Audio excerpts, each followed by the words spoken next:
Cuando las cosas te van bien, ora, alaba el nombre de Dios, agradece. Y cuando las cosas no salen como quieres, ora. Cuando llega la tormenta a tu vida, ora, clama a Dios. No hay nada que la oración no sea capaz de resolver, porque cuando te diriges a Dios, pues en la comunión con Jesús, la fuerza de Jesús se apodera de tu corazón. Y tú no temes de las ondas, de los vientos contrarios, de la oscuridad. El Señor Jesucristo expulsa el temor, el miedo de tu corazón, y ahora renovado en su poder, eres capaz de andar por encima de las olas del mar. Ora, no te canses de orar. Vamos al estudio número 8 para el 24 de agosto del año 2024. El título de la lección es Instruyendo a los discípulos, parte 2. Porque las instrucciones de Jesús empezaron la semana pasada, ¿te acuerdas? Los discípulos solo tenían conciencia de sus problemas periféricos, o sea, de los problemas de esta tierra, materiales. Creían que Jesús era el libertador que los iba a librar del yugo esclavizador de Roma. Y Jesús tuvo la misión de hacerles entender que Él no había venido para resolverles los problemas periféricos, sino principalmente el problema básico, que es el problema del pecado.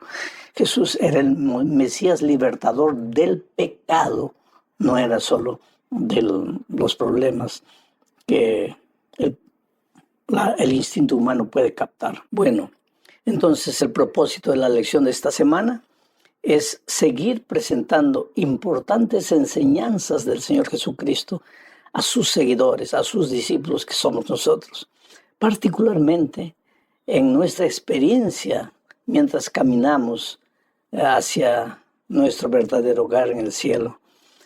El Señor Jesús nos da esta semana instrucciones con relación al matrimonio, a los hijos, a la administración del dinero, a las riquezas, en fin. Vamos al primer subtítulo, el plan de Dios para el matrimonio. Comenzaré diciendo que el divorcio es extraño al plan divino. El divorcio existe por la dureza del corazón humano, no porque en el plan original de Dios para una pareja haya figurado alguna vez que si no se entienden, se separen. Vamos al texto bíblico, Marcos capítulo 10, versículos 2 al 8, dice así. Y se acercaron los fariseos y le preguntaron para tentarle. Esta frase es clave, para tentarle. Esta pregunta los fariseos la hicieron de propósito, para hacer caer al Señor Jesucristo. Entonces esperaron la respuesta para ver qué es lo que dice, para atraparlo, para acusarlo. Y se acercaron los fariseos y le preguntaron para tentarle si era lícito al marido repudiar a su mujer, o sea, si era lícito divorciarse. Él, el Señor Jesús, respondiendo les dijo, ¿qué os mandó Moisés? Ellos dijeron, Moisés permitió dar carta de divorcio y repudiar a la mujer. Y respondiendo Jesús les dijo, por la dureza de vuestro corazón os escribió este mandamiento. Pero al principio de la creación, varón y hembra los hizo Dios. Por eso dejará el hombre a su padre y a su madre, y se unirá a su mujer, y los dos serán una sola carne. Así que no son ya más dos, sino uno. Por tanto, lo que Dios juntó, no lo separe el hombre. En esta ocasión, el Señor Jesucristo les recordó a los fariseos Génesis 1:27 y Génesis 2:24, donde habla de cómo Dios juntó a la primera pareja el primer día. Génesis 1:27 dice que cuando Dios creó al ser humano, dice así el texto, y creó Dios al hombre, al ser humano. En hebreo dice, creó Dios al Hadán. Varón y hembra los creó. Zakar, varón, Nekevá, hembra. O sea, en la idea original de Dios, el ser humano completo, el Hadán, estaba formado por dos partes. Un Zakar, un hombre, y un Nekevá, una mujer. Un Zakar solo no es un ser humano completo. Y un Nekevá sola no es un ser humano completo. Ahora juntos forman un ser humano completo. Este plan original de Dios, lógicamente que con la entrada del pecado se alteró. Hoy día muchas veces es mejor que un hombre quede solo para toda su vida, o que una mujer también. Bueno, esos son asuntos, detalles en los cuales yo no quiero entrar. Pero el plan de Dios original se alteró. Pero en la mente de Dios, esposo y esposa tendrían que formar una unidad, no solo unidad física, sino una unidad mental y emocional. Dios los juntó, entonces que el ser humano no se atreva a separarlo. Ahora, a medida que el tiempo corrió, por la dureza del corazón humano, por la entrada del pecado, por la desobediencia, por la terquedad humana y porque entró el adulterio, la infidelidad, en fin, en el pueblo de Israel se aceptó que en caso de infidelidad hubiera divorcio. Pero los fariseos ahora acusaron a Jesucristo o le preguntaron a Jesucristo en público si era lícito el divorcio. Pero lo hicieron con el propósito de hacerlo caer, porque Jesús estaba en el área donde estaba un gobernador tirano que estaba en adulterio con la con la esposa de su hermano. Y entonces los fariseos querían ver qué va a decir Jesús para poder acusarlo delante de la autoridad. Interesante la astucia de ellos para hacer caer a Jesús. Pero Jesús entonces supo esquivar la pregunta capciosa de ellos, llevándolos al Antiguo Testamento. Y les dijo, ¿por qué me preguntan? ¿Qué es lo que dice la ley de Moisés? Y ellos dijeron, bueno, él aprueba el matrimonio. Entonces él dijo, pero él aprueba por la dureza del corazón humano, porque en el plan original de Dios no era eso. ¿Sabe, querido? El amor no es sentimiento, el amor es un principio. Es interesante que cuando dos jóvenes se casan, pues están jóvenes en la plenitud de la vida, ambos tan bonitos, con la piel lozana, juventud, en fin, en forma. Pero ¿qué pasa? Los años pasan. La mujer tiene un hijo, 2 hijos, 3 hijos, se desgasta, a veces pierde la forma bonita de una joven de 20 años. ¿Y qué pasa con el hombre? 20 años después dice, mi amor se acabó, voy a buscar otra esposa. ¿Cómo que el amor se acabó? El amor no se acaba. Pablo en 1 Corintios 13 dice que el amor no se acaba.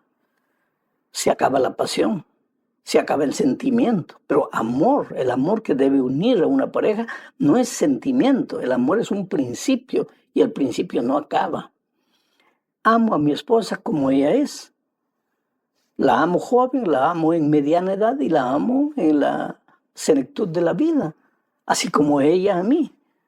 Ese es el plan divino para las familias. Ahora, por la dureza del corazón humano, porque el pecado entró al mundo y porque nosotros adquirimos la naturaleza humana que nos lleva a buscar nuestros propios caminos, es que existe el divorcio, pero ese no es el plan divino. Yo entiendo que en muchas circunstancias, por causa del pecado, no es posible que una pareja continúe junta. No es posible. Puede ser hasta peligroso. Pero eso es por causa del pecado. Ese no era el plan original de Dios. Bueno, vamos adelante. Jesús y los niños. Esto sucedió en Jericó. Marcos 10, 13 al 16 dice lo siguiente. Y le presentaban niños para que los tocase. Y los discípulos reprendían a los que los presentaban. Viéndolo Jesús se indignó, palabra fuerte, se indignó. Y les dijo, dejad a los niños venir a mí y no se lo impidáis, porque de los tales es el reino de Dios. De cierto os digo que el que no reciba el reino de Dios como un niño, no entrará en él.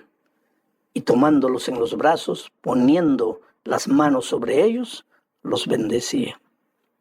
Interesante. Si no te vuelves como un niño, no entrarás en el reino de los cielos. ¿Qué es lo que está queriendo decir Jesús aquí? que tienes que volverte inocente como un niño, que tienes que volverte crédulo como un niño, que tienes que volverte sin noción de las cosas como un niño. ¿Por qué tienes que volverte como un niño para entrar al reino de los cielos? Si hay una característica de todo niño, es su incapacidad de salir de un problema solo. Lleva a un pequeño a la selva, dale comida, déjale comida, ropa, remedio, medicina y abandónalo. Con todos esos recursos, en poco tiempo va a estar muerto. Si hay una cosa típica del niño, es su dependencia del padre, de la madre. Cuando Jesucristo dijo aquí, dejen que los niños vengan a mí, no les impidan. Estaba hablando sí de los niños, pero cuando después dijo, si no son ustedes como niños, no entrarán al reino de los cielos, estaba hablando de la dependencia de los niños, de los mayores. La dependencia. Nosotros no vamos a entrar al reino de los cielos porque sabemos hacer las cosas, porque podemos hacer las cosas, porque tenemos capacidad de realización, de portarnos bien, de cumplir todo. Vamos a entrar al reino de los cielos en la medida en que aprendamos a depender de Dios. Nuestras buenas obras no pueden ser fruto de nuestros esfuerzos, tienen que ser fruto de la gracia transformadora de Dios en nuestra vida. Y para que nuestras obras buenas sean frutos de la gracia de Jesús, tenemos que depender de Él todos los días. Tenemos que buscarlo a través del estudio de la Biblia, de la oración, de la testificación. Ahora, si tú no oras, no estudias la Biblia, no buscas una persona para Cristo, ¿cómo puedes decir que dependes de Dios? No, tú dependes de tus propias fuerzas. Si sales a la lucha de la vida sin pasar tiempo con Dios, ¿cómo vas a decir que estás dependiendo de Dios? Después, ¿te portas bien? Claro que te puedes portar bien. Con un poco de autodisciplina puedes portarte bien.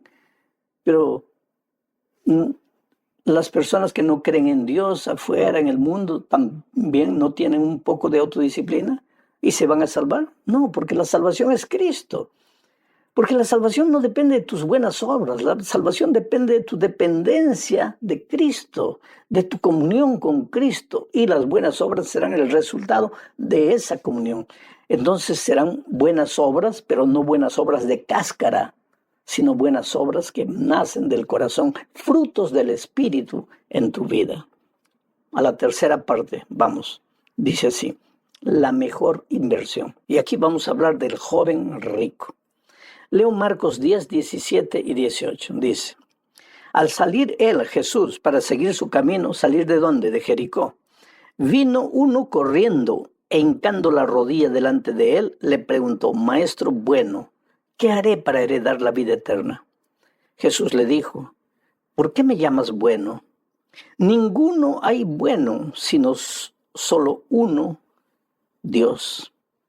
Y tú conoces el resto de la historia. El joven le dijo, Señor, ¿qué haré para tener la vida eterna?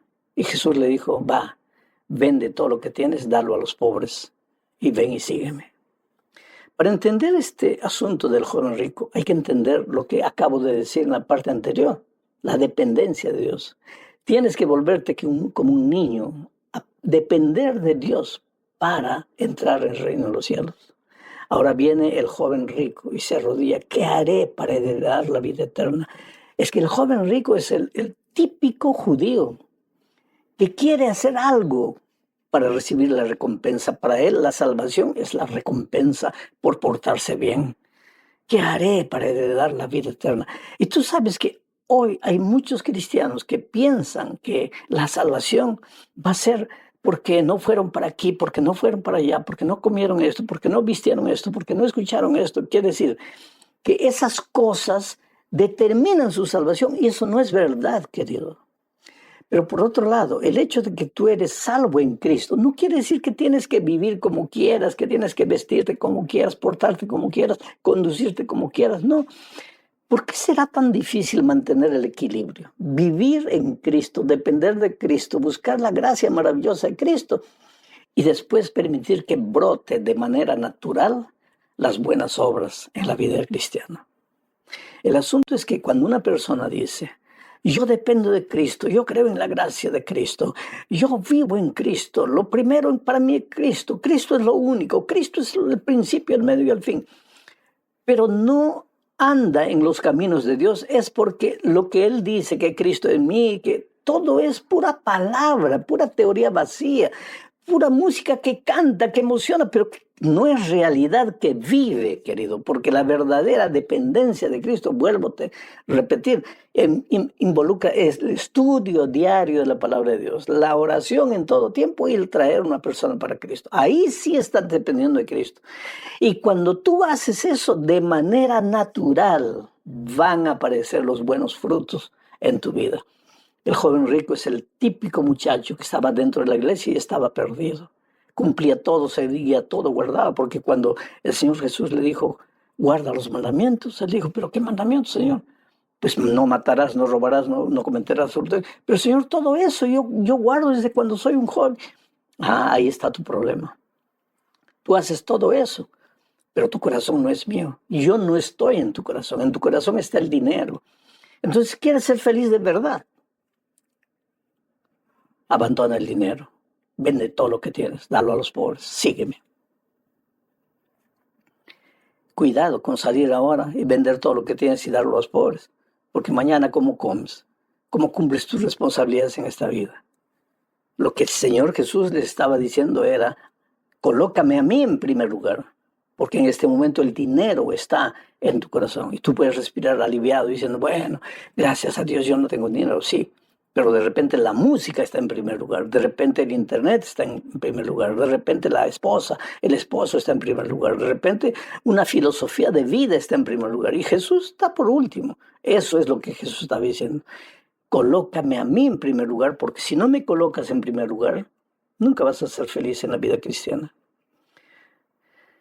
Hay una lección que el Señor Jesús quiso enseñarnos y es que el verdadero problema no son las riquezas, sino el amor por las riquezas, el colocar las riquezas en primer lugar. Y eso lo explica en Marcos 19, 24 al 27. Dice, los discípulos se asombraron de sus palabras. Pero Jesús respondiendo volvió a decirles, hijos, cuán difícil es entrar en el reino de Dios a los que confían en las riquezas. Más fácil es pasar un camello por el ojo de una aguja que entrar un rico en el reino de Dios. Ellos se asombraban aún más diciendo entre sí, ¿quién pues podrá ser salvo? Entonces Jesús mirándolos dijo, para los hombres es imposible, mas para Dios no, porque todas las cosas son posibles para Dios. Esto es muy interesante. Más fácil es entrar, que un hilo entre por el ojo de una aguja, que un rico entre al reino de los cielos.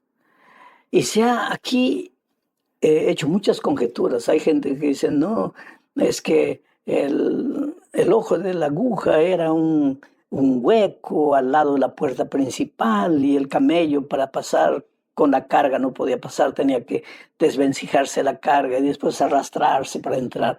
Querido, aquí no está hablando de un camello literal, ni de una aguja literal. Aquí se está hablando de, es una figura para explicar que es imposible que un hombre que ama el dinero o que ama cualquier otra cosa menos a Jesús entre al reino de los cielos. Pero dice, para los hombres esto es imposible. No es palabra mía, es palabra de Jesús. Para los hombres esto es imposible, pero para Dios todo es posible. Y un hombre millonario, lleno de riquezas, puede convertirse y ser un fiel administrador de las riquezas. Y puede ser feliz dentro de la iglesia. Claro que sí. Yo he visto tanta gente abandonar. En el caso del joven rico tendría que abandonar dinero, pero hay gente que abandonó la fama, abandonó el poder, abandonó tanta cosa para seguir a Jesucristo. No es fácil. Para el hombre es imposible, pero para Dios todo es posible. Vamos a la cuarta parte. ¿Puedes beber mi copa? Los discípulos creían que la copa de Jesús era el poder, la fama, ganar el aplauso, la consideración del mundo. Jesús les dice todo lo contrario. En Marcos capítulo 10, 42 al 45. les repite un pensamiento que ya les viene repitiendo hace rato. Les dice, más Jesús llamándolos, les dijo, ¿sabéis que los que son tenidos por gobernantes de las naciones se enseñorean de ellas y sus grandes ejercen sobre ellas potestad? En otras palabras, le está diciendo, ustedes también quieren eso, enseñorearse. Sigo leyendo. Pero no será así entre vosotros, sino que el que quiera hacerse grande entre vosotros será vuestro servidor. Y el que de vosotros quiera ser el primero será siervo de todos. Porque el Hijo del Hombre no vino para ser servido, sino para servir y para dar su vida en rescate por muchos. Esa era la copa de Jesús. Y les preguntó a los discípulos, ¿están dispuestos a beber mi copa? Y ellos dijeron, sí, pensando en el poder y en la gloria. Por eso Jesús les dijo, no, ustedes están equivocados. Entre el mundo el primero se enseñorea, pero yo he venido para servir y para morir. ¿Aceptas beber mi copa? En otras palabras, ¿aceptas andar en mis caminos? Pues mira lo que te va a esperar. Termina esta lección hablando con una pregunta que Jesús hace. ¿Qué quieres que te haga? Y esta pregunta se la hizo a un ciego. Esta historia está en Marcos 10, 46 al 52. Voy a leer comentando la historia. Entonces vinieron a Jericó. Y al salir de Jericó, recuérdate que en Jericó Jesús dijo, dejad a los niños venid a mí. En Jericó también fue el incidente del joven rico. Y ahora en Jericó también sucede este otro incidente del ciego Bartimeo. Entonces vinieron a Jericó y al salir de Jericó, él y sus discípulos y una gran multitud. Bartimeo el ciego, hijo de Timeo, estaba sentado junto al camino mendigando. Sentado junto al camino mendigando. Esta es la situación de los ciegos espirituales. No se dan cuenta, pero están junto al camino mendigando. ¿Mendigando dinero? No. Mendigando pan, no. Mendigando piedad, mendigando comprensión. Este mundo no me acepta. Nadie me quiere. Mendigando poder, mendigando simpatía, en fin. Cuando no tienes a Cristo, dependes de las personas. Si te aplauden o te critican, eso te afecta, pero cuando tienes a Cristo, no. Pero para eso, tus ojos tienen que abrirse a las verdades espirituales. Sigo leyendo. Y oyendo que era Jesús, Nazareno, Bartimeo comenzó a dar voces y a decir, Jesús, hijo de David, ten misericordia de mí. Y muchos le reprendían para que callase, pero él clamaba mucho más, Hijo de David, ten misericordia de mí. Entonces Jesús, deteniéndose, mandó llamarle y llamaron al ciego diciéndole, ten confianza, levántate, te llama.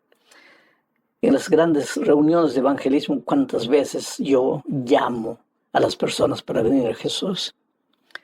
Estuve en el Estadio Nacional de Perú, estadio repleto, miles de personas que no pudieron entrar, se quedaron atrás, sufriendo por no poder entrar. En la hora del llamado, ¿cuántas personas se levantaron? Pero también cuando hago el llamado, muchas personas no se levantan. Entonces algún amigo tiene que acercarse a esa persona que está en duda y decirle, ten confianza, levántate, te llama. No te llama el pastor, te llama el Señor Jesús.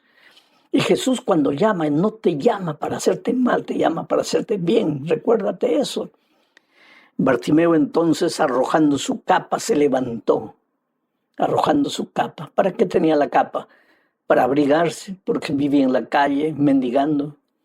Pero cuando se levantó, ahora se levantó con fe y arrojó su capa. ¿Por qué? Porque ya no necesitaría más de esa capa, porque ahora viviría como un hombre con la visión plena. Entonces, arrojando su capa, se levantó y vino a Jesús. Respondiendo Jesús le dijo, ¿qué quieres que te haga? Y el ciego le dijo, Maestro, que recobre la vista. Y Jesús le dijo, vete, tu fe te ha salvado. Y enseguida recobró la vista y seguía a Jesús en el camino. Dos pensamientos. ¿Qué quieres que te haga? Este momento yo te pregunto, en el nombre de Jesucristo, ¿qué quieres que Jesús haga en tu vida? ¿Qué quieres? Levántate, ven a Él. ¿Qué quieres que Jesús haga en tu vida? Si pudo devolverle la vista a Bartimeo, puede atender tu pedido en tu corazón ahora. Dile al Señor, ¿qué quieres que te haga? Que junte tu hogar de nuevo porque está destruido. Que te ayude a encontrar un buen empleo. Que te dé fuerzas para vencer el vicio. Que te liberte del pecado. Que te libre de la culpa. ¿Qué quieres que te haga? Que te quite el miedo del corazón. Que coloque esperanza para que mires al futuro sin miedo. ¿Qué quieres que te haga? Y cuando el Señor Jesús haga el milagro, entonces, como Bartimeo siguió a Jesús por el camino, tú también disponte a seguir a Jesús. Él te llevará finalmente a la casa del Padre. Y cuando llegues a la casa del Padre, ya no habrá más dolor, no habrá más lucha, no más aflicción ni traición en esta vida. Levántate, querido, con fe. Jesús te ama. Él quiere ser maravilloso.